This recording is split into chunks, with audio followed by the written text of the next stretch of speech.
The Center for African Liberation and Socioeconomic Rights, CALSER, has expressed their indignation at the call for UK sanctions on Nigeria by some members of the United Kingdom House of Lords.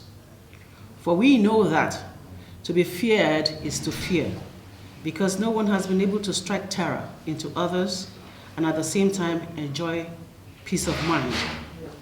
Indeed, terrorist organizations have harvested the globalization process to improve their methods of operation.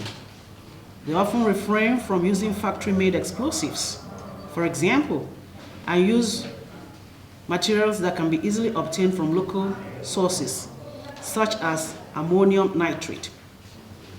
And ironically, locally made materials are being used with greater frequency to achieve terrorist objectives. Perhaps the best example of this is the fact that even the well-known Al-Qaeda used locally sourced American-made materials, Boeing airplanes, to destroy American targets on September 11 on America's soil. The Center for African Liberation and Socioeconomic Rights, CALSER, having dissected the issues raised and canvassed by some members of the United Kingdom House of Lords, wishes to state that their stand is laced with mischief and an agenda well-intentioned to cause international embarrassment to the government of Nigeria. It is worthy of note that most of these terrorist organizations have local and international backings that disseminate vital information to them on having a good strategic plan and also help in funding so that they can procure standard equipment and machineries of war. It is quite misleading and unfair for inter-society and other agencies to infer that only a particular religious faith has been the major victims of these attacks by reporting unconfirmed figures, just to stir up religious intolerance among the peaceful citizens of Nigeria. Report has it that many of the casualties of the terrorist attacks in the northern parts of Nigeria are of mixed faith. We therefore say that reducing the act committed by these terrorists to a religious sectarian debate is an irresponsible act that should not be encouraged by anyone or nation. It is imperative that the members of Parliament who made these calls be aware of the influence and power they possess in Parliament.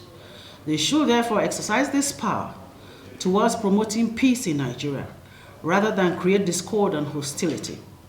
What Nigeria needs now from the UK aren't sanctions, but rather support towards overcoming the current challenges the country is faced with. The letter to Dominic Raab, the UK's Foreign Secretary, House of Commons, London, tends to slander, and it only serves to create discord between Muslims and Christians in Nigeria. Nigeria has suffered a lot from intertribal and interreligious wars for a long time. The signatories to that fallacious letter should have been aware of the growing tensions between the two religions in Nigeria and would have done well to avoid any offensive innuendos that might stir up hostility in the country. Let us be cognizant of the fact that Christians and Muslims are victims of this senseless terrorism, where women and children are being kidnapped and raped by these terrorists. Therefore, any attempt or mischievous intentions of sowing discord and disharmony in Nigeria by these members of Parliament involved is totally unacceptable.